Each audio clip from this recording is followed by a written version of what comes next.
preparation for a space shuttle launch was an intense and complex process that involved multiple teams of engineers, technicians, and astronauts working together to ensure a successful mission. Mission planning. The first step in the launch preparation process was the planning phase. The mission objectives, payload requirements, crew selection, and launch date were all determined during this phase. Vehicle assembly.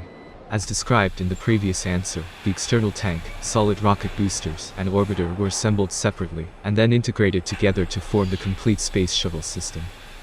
Testing and checkout. Once the space shuttle system was fully assembled, extensive testing and checkout were performed to verify that all systems were working properly. This included electrical, mechanical, and software testing to ensure that the shuttle was ready for launch. Payload integration. The payload, or the equipment and supplies that would be carried by the shuttle, was integrated into the cargo bay of the orbiter. This included scientific instruments, communication equipment, and supplies for the crew. Crew training. The astronauts assigned to the mission underwent extensive training in preparation for the launch. This included simulations of launch and landing procedures, spacewalks, and other mission activities. Final countdown.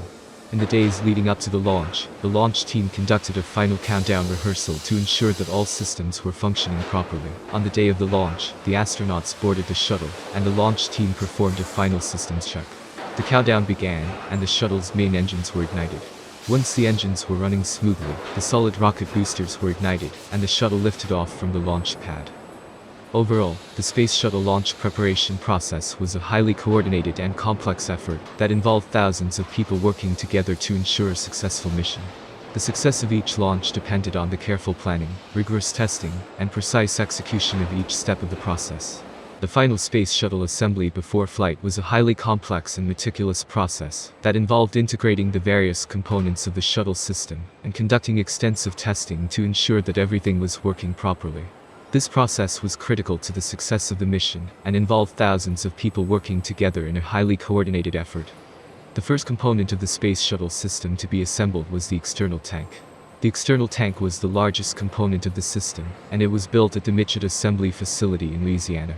The tank was constructed in sections and then transported to the Kennedy Space Center in Florida.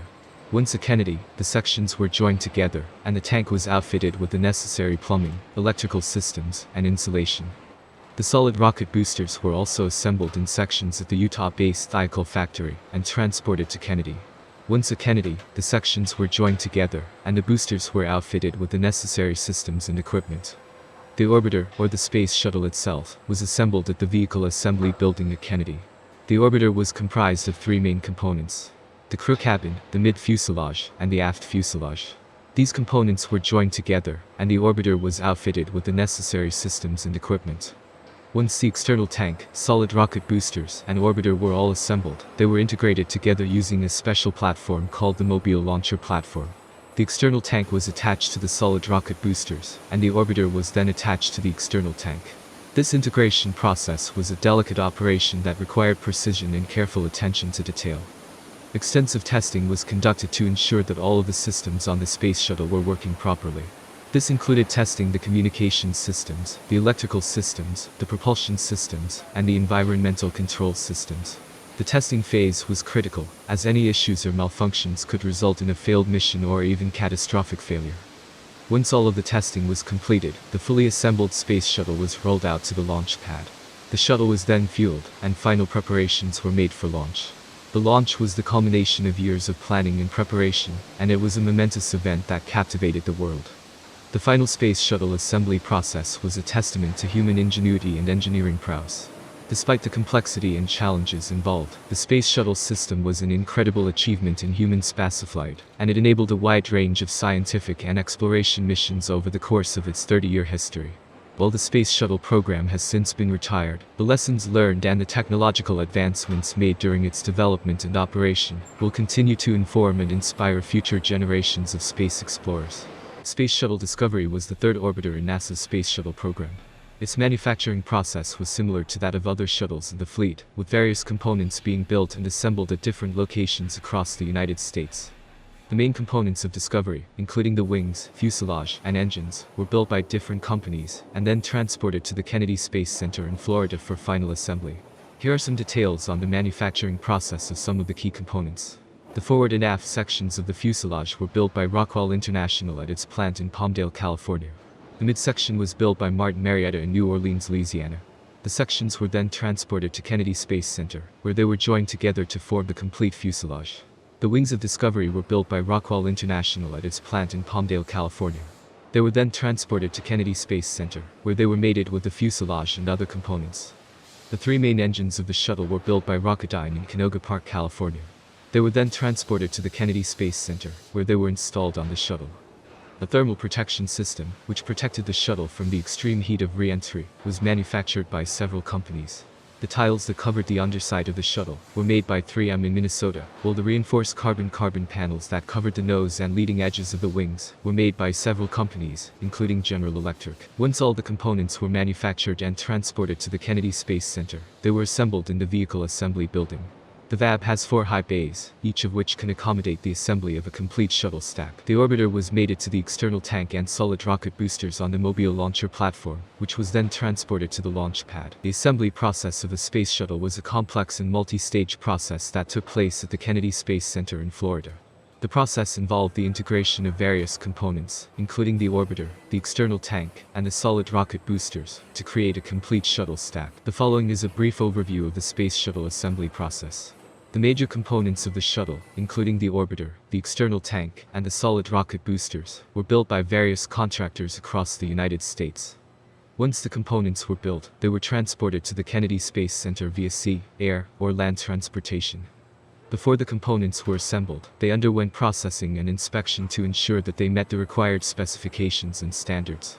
This included functional testing, X-ray inspections, and non-destructive testing to detect any defects. The assembly process took place in the Vehicle Assembly Building, which is one of the largest buildings in the world. The orbiter, the external tank, and the solid rocket boosters were assembled on the Mobile launcher platform. The shuttle stack underwent a series of tests to ensure that it was functioning properly. This included a launch simulation, which involved fueling the external tank and performing a countdown.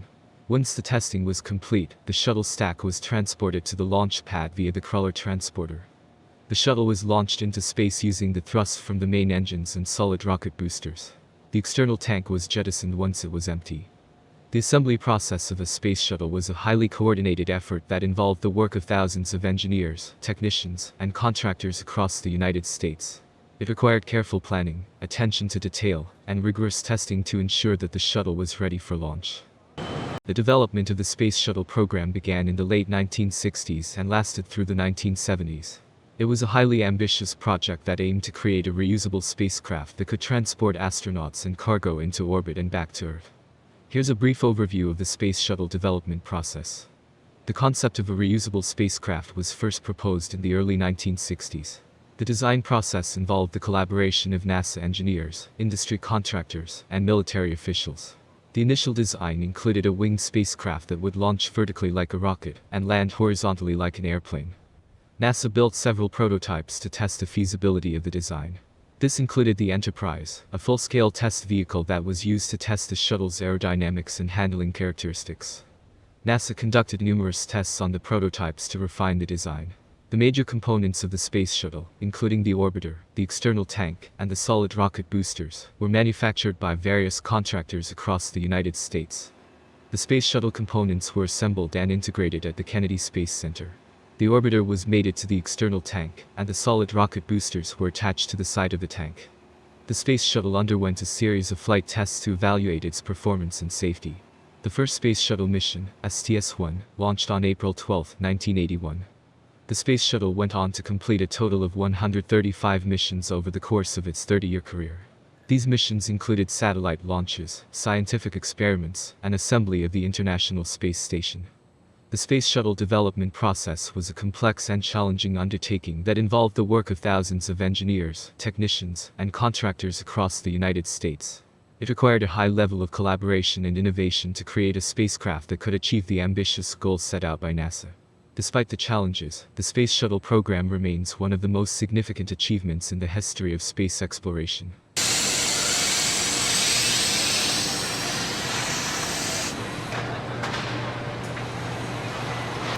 The Space Shuttle was a reusable spacecraft that was designed to carry astronauts and cargo into orbit around Earth. Here's a step-by-step overview of what a typical space shuttle launch and mission would look like. The space shuttle would be mounted on top of a large external tank, filled with liquid hydrogen and liquid oxygen, and 2 solid rocket boosters would be attached to the sides. The space shuttle would be launched vertically from a launch pad, using a combination of the rocket boosters and main engines. The space shuttle would ascend through the Earth's atmosphere, gradually accelerating to a speed of about 17,500 miles per hour.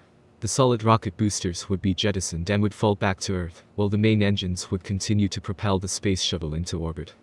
Once in orbit, the space shuttle would use its engines to adjust its orbit and position itself for its mission. This could include deploying satellites, conducting scientific experiments, or servicing the Hubble Space Telescope. At the end of the mission, the space shuttle would re-enter the Earth's atmosphere. The heat shield on the bottom of the spacecraft would protect it from the intense heat of re-entry, which can reach temperatures of over 3,000 degrees Fahrenheit. The space shuttle would land on a runway like an airplane, using its wings and landing gear to touch down gently. The landing would be controlled by a pilot, and would require a high level of skill and precision. Traveling with the space shuttle was a complex and challenging process that required a high level of technology, engineering, and expertise. The Space Shuttle program represented a significant milestone in human spaceflight, and played a critical role in advancing our understanding of space, and our ability to explore it.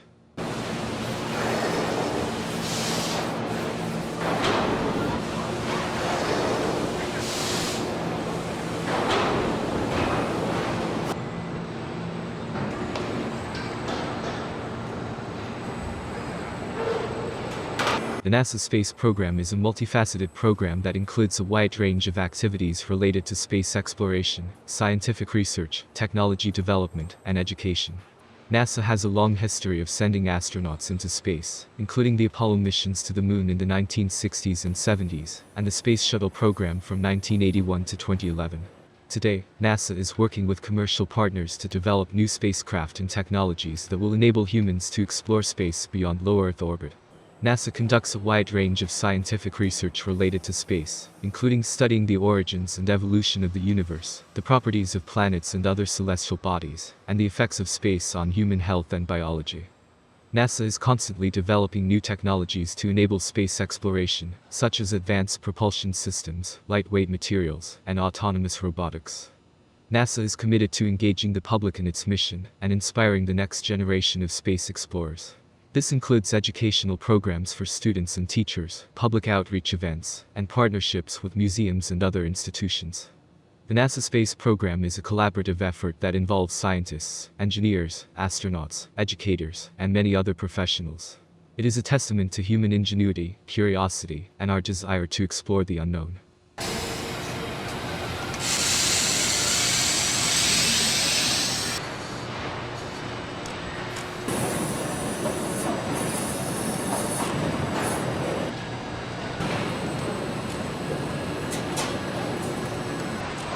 SpaceX is a private space company founded by Elon Musk in 2002, with the goal of reducing the cost of spaceflight and enabling human exploration of Mars.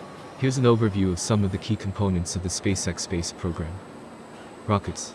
SpaceX builds and launches its own rockets, including the Falcon 9 and Falcon Heavy. These rockets are designed to be reusable, with the goal of significantly reducing the cost of launching payloads into space. Dragon spacecraft. SpaceX also builds and operates the Dragon spacecraft, which is designed to carry both cargo and crew to the International Space Station. SpaceX is currently developing a new spacecraft called Starship, which is designed to carry both crew and cargo to Earth orbit, the Moon, Mars, and beyond. Starship is a fully reusable spacecraft, which is expected to significantly reduce the cost of spaceflight and enable more ambitious missions.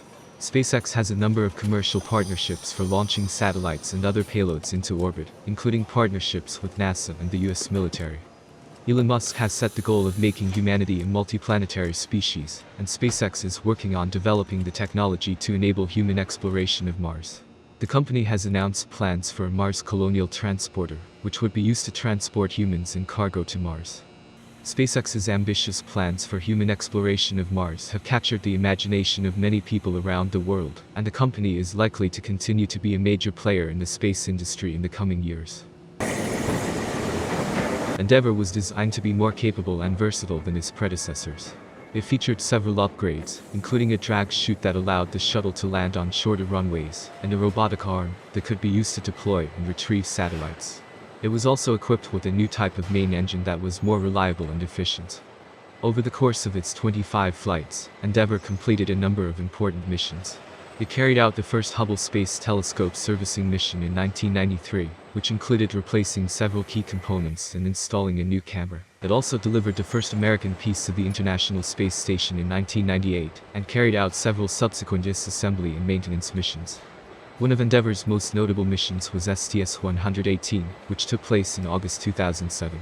The mission was the first to be led by a female commander, Pamela Mallory, and it included several important tasks, such as installing a new truss segment on the IS, and testing a new robotic arm system. The Space Shuttle Endeavour was assembled in various locations across the United States. The shuttle was constructed from spare parts and structural components left over from the construction of the other 4 shuttles of the fleet. The assembly of Endeavour began in 1987, and it took 4 years to complete. The forward fuselage section of Endeavour was built by Rockwell International at its facility in Palmdale, California. The mid-fuselage and aft fuselage sections were built by Boeing in Wichita, Kansas. The wings were built by Grumman Aerospace Corporation in New York, and the vertical tail fin and rudder were built by Fairchild Republic in New York.